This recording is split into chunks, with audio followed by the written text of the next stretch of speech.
Well, hello, scary tale friends. Welcome to the podcast that's guaranteed to lift your spirits. So sit back, relax, and get ready to trick or treat yourself. It's Tara and Ryan's Princess Diaries. Happy Halloween, boils and ghouls. We're recording on this dark and not so stormy night, and we're coming at you with what I think we're gonna call Tara and Ryan's Halloween treat. Sounds good to me. Tara is a little removed from this episode because we looked at a lot of the Disney kind of Halloween specials, and a lot of them were like, here's clips from movies we've already seen. So it seemed kind of silly to rewatch villain scenes again. So I have curated a 6 short list that I will be putting up on the Facebook page when this goes out. Essentially his own package film. Yes, so this is my own little package film, ranging all the way from, I believe, 1929 going all the way up to 2013. Wonderful. So I have no idea. We've talked a little bit about what they are, so I've kind of agreed to, oh yes, let's watch that one. But the idea was I was to do no research. Ryan was to do a little bit of facts about each one, and we're going to just watch it, stop record, and then watch the next one and keep going. So let me go over the list real quick so that if you're following home, you can look these up if you can't find it. First, we're going to do these all in order except for one exception, and you'll understand why when we get there. But the first one we're going to do is a skeleton dance from 1929. I found that on Dailymotion. Lonesome Ghost is next. That one is from 1937. It's actually available on Disney+. Donald Duck and the Gorilla, which is one that was in a special called Disney's Halloween Treat. That is from 1944. That's also, I found that on Dailymotion. Dailymotion is kind of the Wild West. You can find a lot of this stuff. Next we have from 1995, Mickey Mouse and the Runaway Brain, which is very interesting. And then that's on Dailymotion. The next one is Ghoul Friend, which is a short from the latest range of Mickey Mouse episodes. It's in season 1. I'm not exactly sure which episode it is, but that's available on Disney+. And the year for that one? That is 2013. And then finally, we're going to jump back in time to 1952 because we're going to watch Disney's Trick or Treat, which is mostly the big reason we're watching any of these. This is one of Tara's favorites. This is the one with Witch Hazel. Yes, I love Witch Hazel. So I figured it, even though it's out of order, ending on this one is one that I know. I didn't want to end on the 2013 one because I don't know. I haven't seen that one. I haven't seen Donald Duck and the Gorilla. All the other ones I've seen, so. I know I've seen Skeleton Dance, and I know I've seen Disney's Trick or Treat. Some of the other ones do sound familiar, so I think as we watch, I'll be able to tell you which ones I've seen if it's more than those two. Okay, so first one we're going to do is 1929's The Skeleton Dance. And do you have any facts about it that you want to share now? Sure. So this is one of the first silly symphonies, which was something Walt did to diversify away from Mickey Mouse. And I believe we talked about those a little bit with the package films. Yes, so these were just ones. Yes, so these were, like I said, this was him getting away from just doing Mickey shorts. And this is one of my favorites. I remember watching this a lot growing up. It was just, this is like one of my favorite old-timey cartoons because it's just all visual, no plot really, anything like that. And it's just a whole bunch of things. And I do want to, I think a lot of people have read this, but I do want to real quick, and we'll talk a little bit afterwards. One of the cool things on the Wikipedia page is it has reviews for this when it came out. Cool. So like 1929 reviews. So it's like, title tells the story, but not the number of laughs included in this sounded cartoon short. The number is high. Peak is reached when one skeleton plays the spine of another in xylophone fashion. It's all stuff like that. And that is Ryan rendition of Conan O'Brien's 1920s voice. I feel like it's very similar to Conan's imitation.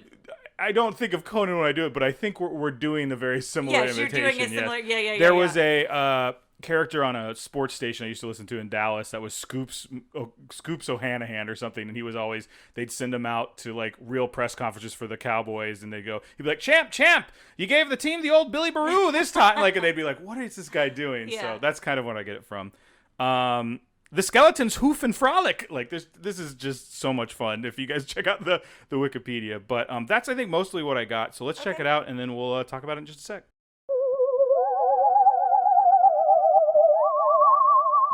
say that I think that was delightful? Yeah, I loved it. It was Like, great. here's the thing, and it's just funny to me, like, it's delightful, period, but can you imagine in 1929 seeing that in theater and everyone, like, uproarious laughter by, like, a group of adults? Yeah, and it's short, so it's a quick one to watch. Yeah. So I think it's one that you can just kind of put on for a few minutes, and it's super fun. Some of the highlights for me was when it opened, the big eyes that open, and you find out it's an owl, but it starts with two big, like, googly kind of eyes, and I loved that. And I loved the whole bit with the wind throughout, the wind blowing the animals around and the trees and things like that.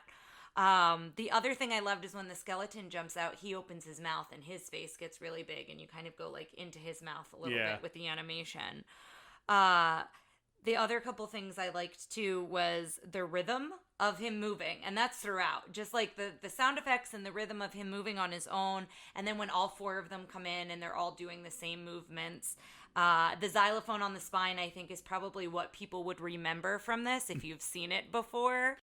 I remember, and you were saying this too, the part where it's like ba-dum, ba-dum, ba-dum, ba-dum, and they're like sidestepping kind of. Yeah. That's the big thing for me. Or when they just wipe the floor with, they get yeah, real, they get loose. like rubbery and loose. And I also love when they all fall apart and then they make kind of a horrifying one skeleton with four heads. That was a very H.R. Geiger, if you know who that is, but or like a metal album looking like thing.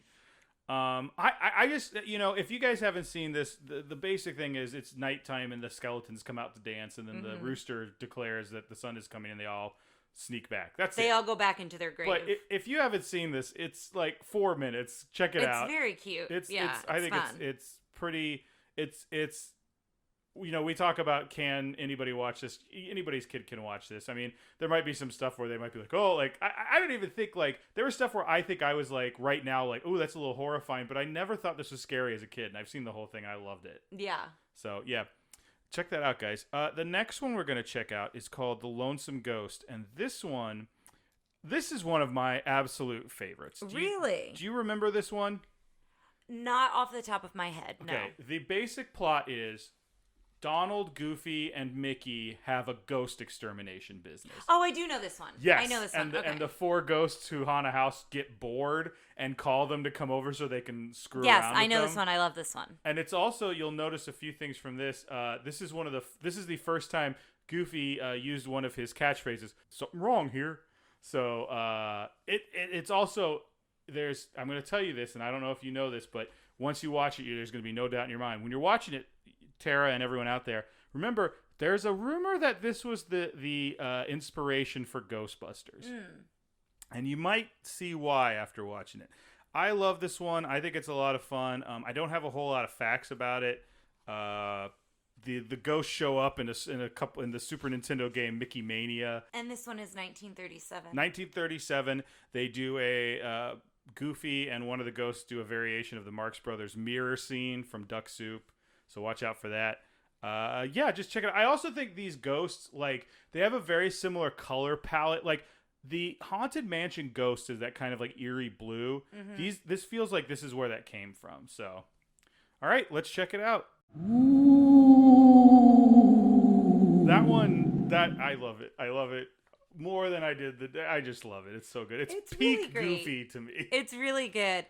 You wanted to mention that this one came out 3 days after Snow White and the Seven Dwarfs, and it actually came out, it said, on Christmas Eve, which seems like a weird time for this one to be. Well, honestly, it's set with the snow, so I don't know if maybe, even though it's ghosts, I don't think it's a Halloween setting. Yeah. So I think that's it. And I told you during this is the kind of ghost I'd like to be. If I had to come back as a ghost, it'd be this ghost that just apparently spends all of their last mortal money on noisemakers and leaves them in the mansion. Yeah, but it opens with the spooky house and we meet the four ghosts, and again, lots of good rhythm with the shutters opening and closing on the house and that kind of a thing. And they see the ad for Ajax ghost exterminators. They're bored because no one gets scared around here anymore. Yeah. So they call the ghost exterminators, and all three of them, Goofy, Donald, and Mickey, are sleeping, but you see all these posters up. And this was very reminiscent of Ghostbusters, where they're waiting for a call. Yes. And then they get a call, and they're like, a customer, and they're so excited that they have a customer.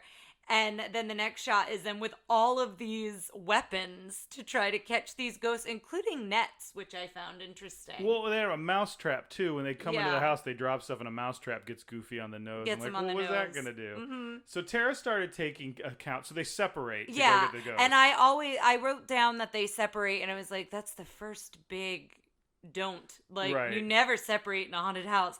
But I did write down, because each ghost kind of torments each one of them a little bit differently. So with Mickey, the ghosts tap dance, which I really loved. And then they bring in the water, and they're all surfing, and the ocean's there. I love that. I love the bit where they keep escaping into other rooms, and then when Mickey opens the door, there's nothing on the other side. Yeah. And then the door falls, and then it opens, and they all come, like, parading up from the floor. Mm-hmm. I love him in the Napoleon hat, or the Admiral's hat with the speedboat. Yes, It's really clever. It's and so creative. I don't know, like, because, like, you couldn't do movies like this back then. Like, so this and animation was so new, this had to just all be, like, I just love it. It's so good. I think it's very creative, too, yeah.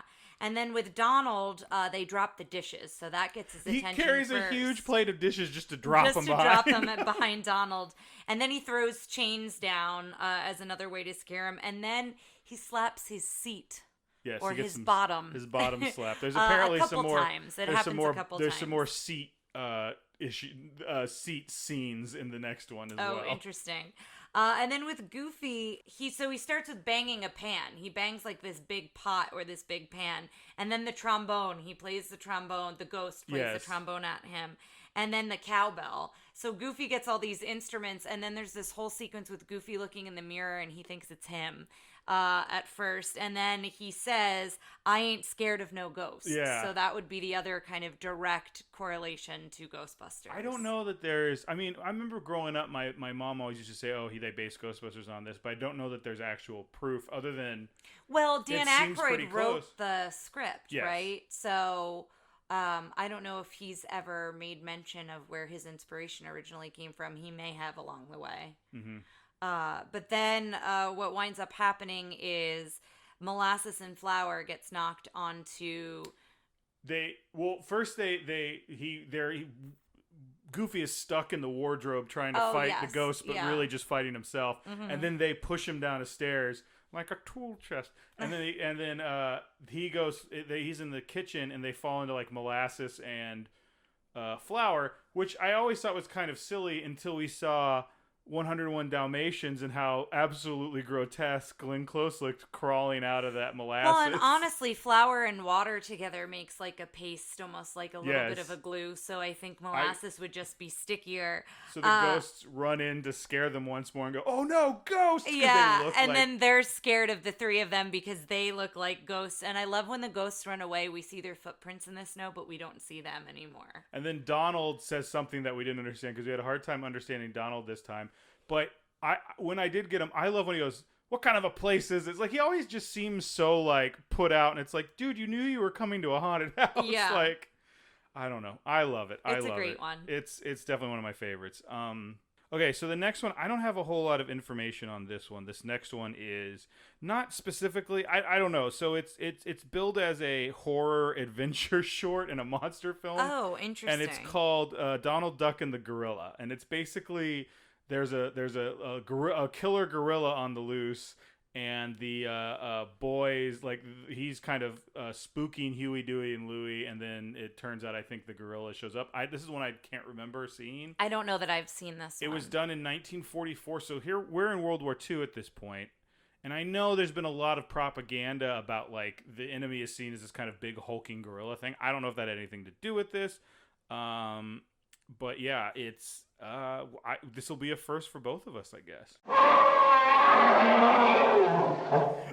What'd you think of that one?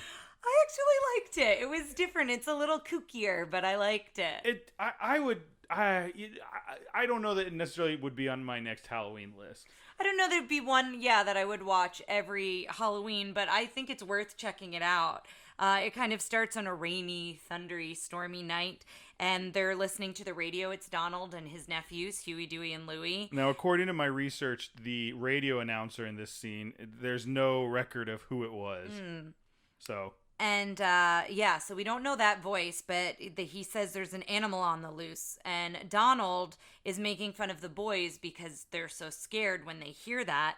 And Donald turns the lights off, and when he turns the light back on, he's disappeared. He's not in his chair, and he's got these fuzzy hands, which we find out are part of a larger gorilla costume that they have just lying around the house. I didn't even think of that. I thought those were so separate in my mind. I was like, why does he just have hairy gloves? Yeah, he had the hands, and then Huey, Dewey, and Louie has the rest of the outfit. And so they do, like, one of my favorite bits in comedy is the three children inside a, like, larger costume, which they don't really play to effect here, but that's what they do. Yeah, and they sit in the chair, and so Donald sits down and reads a book and has a lollipop, which seems like a weird combination to sit and, like, eat a lollipop. Hey man, don't knock it till you try it. I guess so. Listeners, if you've had a lollipop while you've read a book, let us know. If you haven't, give it a shot. Yeah, give it a try. But anyway, he looks up, sees the gorilla, thinks it's the real gorilla, gets scared, and then the boys start laughing. So, of course, you can see where this bit is going. The real gorilla appears in the window and, like, makes his way into the house and scares the boys. Yeah, he comes in,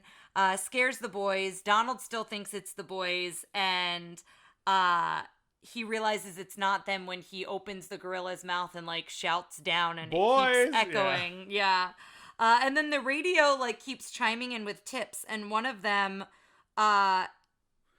in order to subdue an animal, you must look him straight in the eye. Which, do not do that. You're not supposed, like, if you go to a zoo, don't look gorillas in the eye. Yeah. If you get eye contact, that's a sign of aggression. Yeah, and so he looks him in the eye, and a tombstone appears in his eyeball that says, "Here lies a dead duck." And then the boys are behind him. There's a couple of physical sequences, and they're all, like, tiptoeing through the house, and the hot wax falls on his seat on his bottom, and then, like, becomes like a hand. The wax makes the shape of the hand because it's his tuft, his little tail. Yeah. Well, that's what happened. You know, you go to the Ren Fair and they do that. Yeah, and they do the wax thing of your hand. And then he does a hot doorknob, which reminds us of Home Alone. The candle is heating up the doorknob, and Donald doesn't realize it, and then he touches it, and it's hot. And so then there's this whole bit where the gorilla chases Donald, and at first he's got the ladder, and he's running with the ladder opening and closing, and then all of the rungs on the ladder fall off, and it's just stilts, and these stilts go into boots, and my thought was, whose boots are those? None of the ducks wear shoes. So it's like, why are there boots in their house? So that was my thought, and then... I mean, it's a bunch of, like, madcap sequences of them being chased around. And the last one is when his seat pokes the gorilla in the eye. Donald's stuck in a way that the gorilla starts trying to bite his butt, and then the tail feathers make, like, two fingers and poke him in the eye. And then the radio announcer comes on and then says that tear gas will stop him, to which Ryan said... Why do they just have tear gas sitting around? Yeah, and it's one of the boys who lights the tear gas, and at first the gorilla is crying. And is that what happens with tear gas? You don't get sad, you just... No. I think it's like mace. It just really screws up your face. Yeah, and your vision. But the gorilla starts crying, and Donald starts laughing at the gorilla, but then Donald gets kind of attacked by the tear gas, and then they both start crying, and that reminded me of Mary Poppins when Bert and Uncle Albert are both crying together. And then that's it. That's the end. That's how it ends. So yeah, it's kind of a wacky one, but I thought it was fun to check it out, and it's fun to see something we haven't seen before. So up next, we have 1995's Runaway Brain, animated by Andreas Deha, who's someone we've seen in a lot of the Disney making-ofs we've seen. He was the one who did Jafar. Oh, yes. And so he sent the thing to, oh my gosh, I can't remember that. Is it Milk Call? No. Might be. He sent the one to the one who did Maleficent and said, like, thank you for inspiring me. Oh, I have that. Yeah, the drawing of Maleficent. So remind me, we'll have to post it because I have that saved. But I don't think that is the guy's name. Who did Maleficent? Yeah, no, I think I'm wrong. But so Andreas, he did this one. This came out as a short that appeared kind of with a few different ones. If you saw a Kid in King Arthur's Court, it came out in front of that. Sometimes it was in the international version of a Goofy movie. It showed up in Australia before Toy Story 2. This is one that kind of got a lot of backlash because of its wackiness and its macabre nature was kind of, they hadn't really done that with Mickey in a long time. Mickey, especially around the 90s, was starting to become this like wholesome, would you not say? just plain, like they wanted him to be like an everyman, so he didn't really have like a distinct personality. And so he kind of appealed to everyone. So he was more of just the spokesman for the parks. So he had to be nice and pleasant and all these things. Yeah. So this came out and it's this really weird manic tale. It's basically, you know, it's we'll go ahead. I won't tell you too much, but it's basically Frankenstein. Yeah, I think I may have seen this one the more you're describing it, and I'm looking at the poster on the screen. So I may have seen this one, but listeners, I'll let you know afterwards if I have or not. One more little thing I want to put out there. There's a character in this one, the mad scientist named Dr. Frankenolly. Did you get that reference now that we talk about Frank and Ollie all the time? Yeah, So it's a reference. I like that. But I want you to also listen to his voice and see if you can recognize who the monster is. No, not the monster. The monster is basically Pete, but the Dr. Frank and Ollie is someone you know and have heard a lot in the last year or two. I'll have to see if I can do it. And if we did not mention it, was 1995. 1995. But you may have mentioned that. All right. Did you think that was a weird one? It's odd. It is a little odd. I mean, I just think it's so, like, I understand what they're trying to do where they're like, it felt like that would have been a better Roger Rabbit cartoon. Yeah. You know the Roger Rabbit cartoons that were just, yeah. And I feel like, is that one of their, you said it was before the Goofy movie? I think its original release was before A Kid in King Arthur's Court. Oh, that's right. You said that. Because I was going to say, it does have that feeling of the shorts that they eventually do before Pixar movies and things like that, you know, where they're kind of unrelated to whatever it's showing that's what it was supposed to it. be, but it's just, it doesn't exactly feel like Mickey to me. I don't know why. Yeah, I mean, it's a little odd, but it opens another stormy night, and Mickey's playing a video game, and I love that he's playing as Dopey. Versus the evil hag. Yeah, the evil hag from Snow White. When she's the witch, and it's like Street Fighter. Yeah, and Minnie comes in, and basically you find out he's forgotten their anniversary of their first date, and so he sees on the newspaper that it says like 18 holes of miniature golf, and so he goes to show Minnie, and she sees the ad for Hawaii and gets so excited, and then Mickey's like, well, now I have to give her Hawaii. How am I going to pay for it? And he sees an ad in the paper for the same amount of money. $999.99. Which is what it costs to go to Hawaii. And so he heads over there, and it's to lobotomy, or 1313 Lobotomy Lane. Lobotomy, otherwise known as lobotomy. And that reminds me of, I got a brain.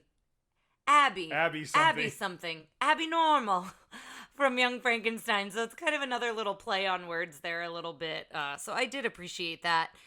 And then you find out that this is where you see Dr. Frankenolly. Who's like a chimp with a light bulb on his head. Yeah, and I remember his character, and it was Frasier. I did not recognize Kelsey Grammer's voice, but as soon as Ryan said it, then I, of course, put it together. And if you love my voice and also Kelsey Grammer's voice, maybe check out Craniacs, a Frasier podcast available now on iTunes, Spotify, Google Podcasts, and anywhere else you find your podcasts. Just a little plug. But then we see that Pete the monster, and he's very, very big. And how Julius, his name, they call him Julius, so I'm not sure why, but it's Pete. But it is Pete the character, yeah. So when he lights up Mickey's brain, I like that his brain is in his ears as well as his head. Isn't that a weird implication? Yeah, it's a weird thing. Like, I feel like that would hurt every time he twitched his ears or anything. So then it takes place. He switches their brains, and so now he's in this big giant. Like Pete Mickey is like Pete. 2 stories tall. And vice versa, and he goes to the doctor, and you realize he's been like incinerated. He like crumbles to ashes in the process of switching the brains. So this one's really like weirdly dark. Like I feel like it was probably rated G, but like I feel like now this would be rated PG. Potentially, yeah. Because then Mickey starts talking about his girlfriend Minnie, and he's flipping through his wallet in pictures, and he's like, "Oh, that's me when I was." That's an old picture of me, and it's Steamboat Willie. So I liked that joke. And then the monster sees Minnie, and he's obsessed with Minnie. And then you see Minnie's going into the Wet Rat, which is a bathing suit store, to go shopping. Here's something I want to talk about because Minnie looks to get a bikini. Yes. So she would have a bikini top and a bikini bottom. Minnie's not wearing a top throughout any of this? Like, what is she covering that she's That's a good point. normally not covering? Like, she's just wearing a skirt. Yeah, that's a good point. So she's going bathing suit shopping, and that's when the monster comes upon her, but she thinks it's Mickey, and so now there's this whole bit of her trying to figure out who's who. And when she sees the monster, but it's Mickey's voice, she starts, like, throwing things at the monster and is scared of the monster, and then realizes it's Mickey, and so she realizes... He doesn't really explain what happens, but she realizes something weird's going on. And so there's this whole... I'm sure Minnie's been through enough misadventures with Mickey after, 60 years at this point. That's true. I forgot where I read this. I think it's in our next group, but Mickey is about to turn like 92 or something. Oh, cool. This next month. That's neat.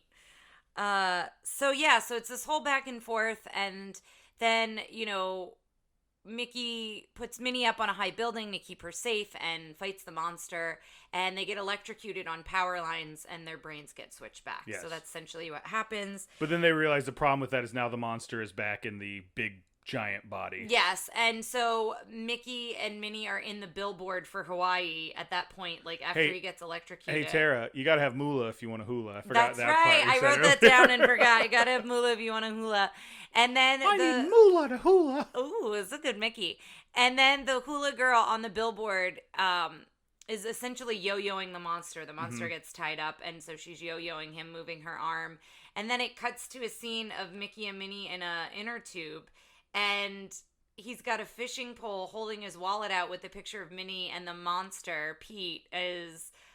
swimming to is Hawaii. pulling them, to Hawaii so they can go to Hawaii. So, it's an interesting story. I think this is one that, like, it's worth checking out. It's a lot of fun. I think it's excellently animated. Mm-hmm. Like, it's such a different look than I'm used to. We just watched a bunch of old Disney animations. This one is, like, right peak, still, I think, near the end of the, like, the re-emergence of Disney. This is, I think, a little bit after Lion King. Actually, I forgot to point this out to you. Zazu shows up twice in that. When you have to really look for him. But when Mickey falls down the hole to Frank and Ollie's lab, he's there. And then when the monster screams at him, Zazu, there's a bunch of stuff that comes flying out of his mouth. I didn't notice that. There's a bird you'll see, but apparently that's Zazu. I liked the way that Mickey's body was animated as the monster. I thought that was really cool. He was very creepy, and I feel like you could do a plush or a pin or something of that around Halloween, and maybe that has been done. I like that idea. His fur gets like raggedy and. Oh! I see what you're saying. Mickey as the monster. Yeah. Mickey's I thought it was body. Very cool. Yeah, as the monster. The actual Pete monster, they drew him like really bottom heavy, so that it always felt like you were like looking up at him. His head seemed very small because it was far away. Yeah. But just like when Monster Mickey is crawling up that building and going over the side, like not just the way the characters are animated, but like the camera is doing stuff that there's no camera. They're just having to draw that. But it feels like it. It's very cinematic for a short. It's definitely worth checking out. I think it would be okay for kids. There's probably a little the monster's a little scary, but like I said, it's probably a PG thing.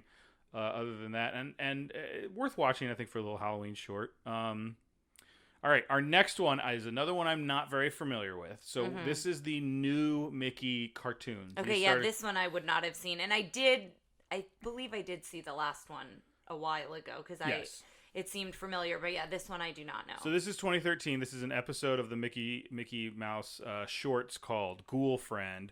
I have seen some of this. So if you've heard about the new Runaway train or Runaway minecart, there's a Mickey Mouse ride that has just opened. It's based on this version of the Mickey Mouse shorts, which have gone on since like 2013. They stopped doing them in 2018, and I think they're looking at releasing some new ones next month. It says right here, yes, on November 18th to coincide with Mickey's 92nd birthday. Oh, okay. I don't know a lot about this. I've seen one of these cartoons. It's kind of weird and hard to get over. I've heard once you kind of get over the fact that it's very manic and crazy as well, you'll enjoy it. Goofy is drawn very strangely typically in these, but that will seem nothing compared to what we are about to see. Also, apparently in this one they've given Goofy back a tail, which is odd. But I will without any further ado, let's check out Ghoul Friend. All right. Hey, Ghoul Friends. What'd you think of that? It was very short, but Goofy is very creepy. Yeah. Well, He's very, like, horror-esque, kind of the way they've drawn him. And in general, he has a Ren and Stimpy feel to his style of animation compared to the other characters. It definitely has a very, like, manic Ren and Stimpy crazy vibe. Yeah.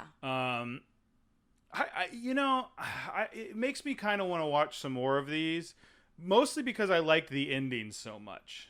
And we'll get to that in a sec. Why don't you just let us know? Yeah, it's pretty easy. Basically, Mickey's car breaks down in front of a cemetery, a spooky cemetery. And I love when he gets the toolbox out of his trunk, and it is this giant toolbox that has the tiniest wrench in it for him to try to fix the car.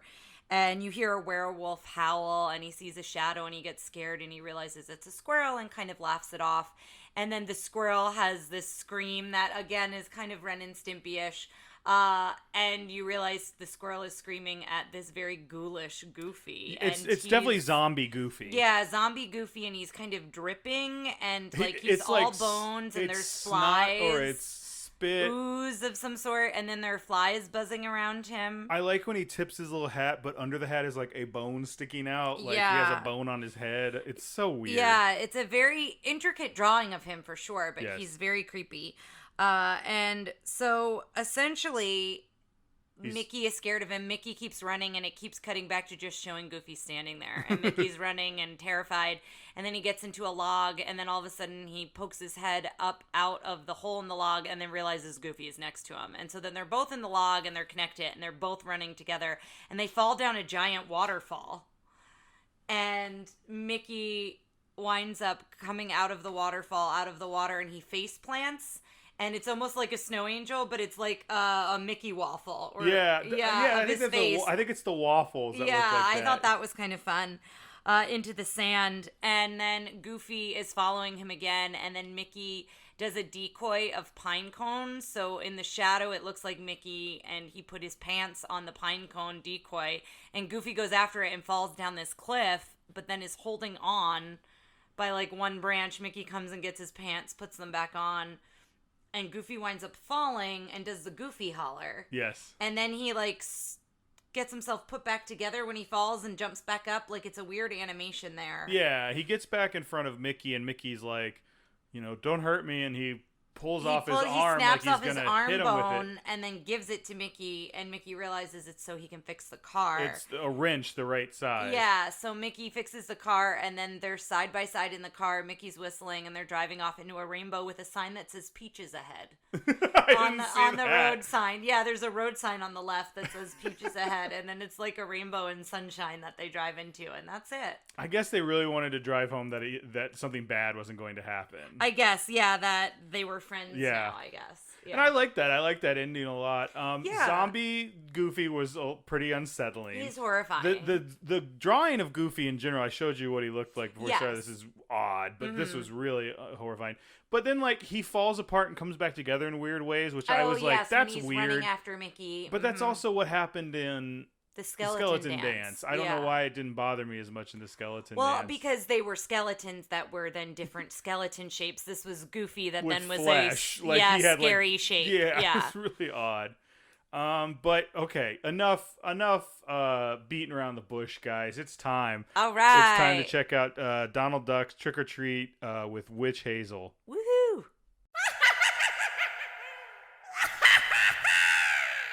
That's my favorite. It's so good.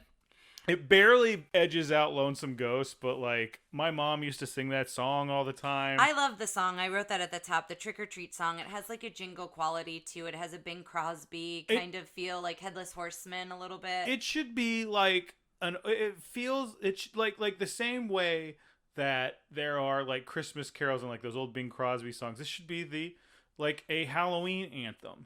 Yeah, and the end of it, I love the end of it, the phrase that says, "Better not be stingy or nightmares will come true." That's the moral they're trying to get across here. Now, I will say that song's really good. Low key, the magical feet hoedown is a good follow-up to Yes, that where it's really good. she's singing the song to get him to dance and kick the key out of his stomach. But we meet Hazel and her laugh. So her laugh is there throughout, and it's so good. Do you know who the voice of Witch Hazel is?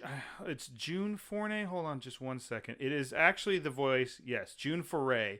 She was the voice of Lucifer in Cinderella, but she's also, you might know her as the voice of Rocky the Squirrel from Rocky and Bullwinkle. Oh, okay, She shows up later. She's one of the weasels in Who Framed Roger Rabbit, and also Grandmother Fa in Mulan. Oh, okay, very cool. So she shows up a little later. All right, I love that. Well, she might have to make her Hall of Fame. But I love that we're introduced to her, and she's kind of flying on her broom, which is either Beelzebub or Beelzebub. She kind of calls it those nicknames. But I love when she looks at the cat and she goes, boo, and scares the cat. She looks like she's just hanging out on Halloween, kind of just scaring some, you know. Yeah, and then she sees this jack-o'-lantern moving on top of the fence, and you find out that it's Huey, Dewey, and Louie, and they've got, one of them is a ghost with a jack-o'-lantern on his head. One is dressed as a devil, and one is dressed as a witch. And so they go to Donald's, and we find out, shock surprise, Donald is a grump and a jerk and likes to play pranks on Halloween. And so instead of candy, which he has a bowl of candy there, he also has firecrackers. So he puts firecrackers in each of the boys' trick-or-treat bags. I was about to ask, why do you think he has a bowl of candy there? But we learned in Donald Duck and the Gorilla, that's his nighttime reading snack. Yes, lollipops and things. So then he gives them those, and they explode, and it blows up their bags. And then he has a bucket of water that he pulls, and that on like a lever, like it's always there. And then he laughs, and Witch Hazel sees all this happen, and she's very upset that he is doing all this to her. And so she meets the boys and tells the boys, basically, I'll show him. And she goes and up to Donald's door. He dumps water on her, but he pulls her nose thinking it's a costume, and it's her actual nose. At no point does he say, that's just you thinking he put a costume. The only thing we're led to believe is he just pulled this woman's nose. He never says, what a costume. He just pulls her nose. Yeah, I assumed he was thinking it was a costume. He's like the bad guy of this thing. And so she then has this whole plan to help the boys. And so this is the famous scene that I always remember, her around the cauldron and her face changing all different colors as she's saying this spell and putting these ingredients in. And she tastes it and says to the boys, this stuff is loaded. And she's like kind of talking with like bubbles coming out of her mouth as she's tasted it. And they all ride on the broom together, which I love. So all four of them are on the broom together, and Donald kind of sees them flying by. She sprays it on the jack-o'-lantern, and then on... The jack-o'-lantern turns into the Thurl Ravenscroft. Yeah, and then on a paintbrush, which then, like, paints over Donald as he has the window open, and he goes to yell, and it, like, paints over his mouth. And then fence posts become ghosts, and they go and they ring the doorbell to Donald's, cause a havoc. And I love the shot where it's them going and they're like singing and they're going back and forth. I remember that one very clearly. And then we go and we see that Donald's is inside of his house and his pantry, and he has cookies and different snacks, and then he has one that's labeled... He has a box labeled cookies, popcorn. A box labeled popcorn and candy, and he has a box labeled goodies. Yes. And I wanted to know what was in goodies. And so then he sees that they're coming, and he shuts the cupboard and locks it, and he swallows the key. And so he's like, that'll show you. And so then there's this whole bit of her using the magic, the potion that they made on his feet. Well, I'm sorry, I blanked for a second. Did you say the point where she calls him a pushover? No, I skipped because he's that. going to give him the stuff, and she goes, "This pigeon's a pushover." Yes, and he goes, that's "Pushover," right. And that's when it lights his temper. Because I feel like that's very Donald of him. Like he doesn't like to be called out for being whatever. Yeah. And so then she says his feet will kick out that key, and so it's this she's whole got a bug sequence. spray like that's what the potion gets on everything. And then she's playing the broom like a banjo, and his head is hitting all the pots, and it's a really cool sequence. I like the music. You mentioned that here. And then at one point she jumps up and her hair comes up off her head very for quickly. A second. Yeah. And then he winds up kicking the key under the cupboard door. Well, I like earlier when she tries the potion, her hair kind of like starts going frizzy, but every once in a while it just becomes a perm. Yeah. Did you notice that? Mm-hmm. Yeah. So he kicks it under the door. Would you say that? Yes, that's where I got to.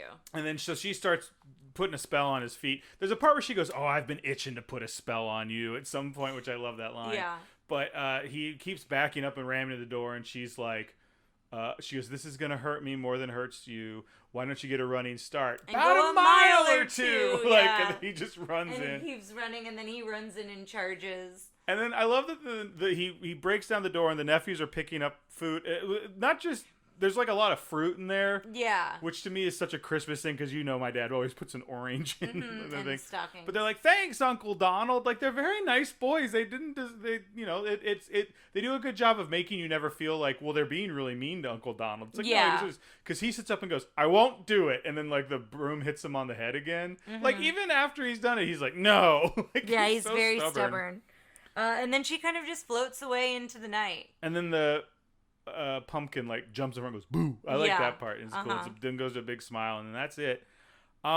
Guys, I hope you enjoyed this as much as we did. It was a fun thing to watch. Halloween is probably one of Tara and I's favorite holidays, if not our favorite holiday. And we hope, if you guys please let us know how you're going to celebrate. This is such a weird year for it, but we're seeing a lot of creative kind of workarounds, so we'd love to see yours if you've got some. So we have the Facebook thread of the costumes, so look for that and keep that going. We'd love to see what you're dressed as this year, even if it's not Disney related. We'd love to see good costumes. So, and especially if you have, we're trying to figure out, like you said, fun ways to hand out candy and still be safe. But yeah, let us see any of those things. Be safe out there. Have a great Halloween, and that should have been the end. I don't know why I said but there we are. Happy Halloween, listeners. Trick or treat. Thanks for listening, Scary Tale friends. Don't forget to send us an email at trprincessdiaries@gmail.com or tweet to us at trpdiaries. Search for Tara and Ryan's Princess Diaries on Facebook to join in the fun. Or call our super easy to remember phone number, 707-YO-TRPD1. That's 707-968-7731. Remember to give us a 5-star review on iTunes, Spotify, Google Podcasts, or wherever you get your podcasts. Creep it real.